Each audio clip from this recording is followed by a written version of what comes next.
Can you live a normal life without a gallbladder? Absolutely.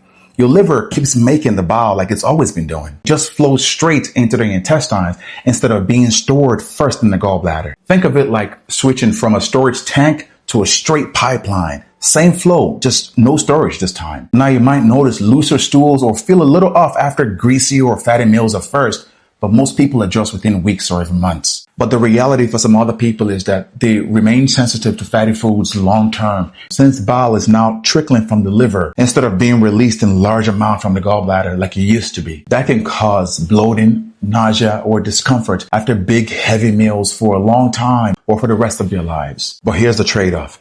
It's a smaller price to pay compared to the life-threatening risk of keeping an inflamed or infected gallbladder, which can lead to infection spread throughout your body called sepsis, damage multiple organs, or even become fatal. What exactly causes gallstones to form? Gallstones form when bile, which is the digestive fluid that the liver makes, gets too thick or unbalanced. If there's too much cholesterol or too little bile salts within the bile, this lets the crystal form, which are the stones. Also, if your gallbladder doesn't empty properly due to other reasons, that thick bile just sits there and potentially hardens, forming stones. The risks go up with high fatty diets, crash dieting, pregnancy, and dehydration. How do you know if your pain is from gallstones or something else? Gallstone pain hits suddenly in the right upper part of your belly, often 30 minutes to a few hours after a heavy, greasy, or fatty meal. It can last for minutes or even hours and may come with nausea, bloating, or even vomiting. If the sharp pain shoots to your backside or your right shoulder, especially after eating, you should have this checked out. That's classic gallstone territory.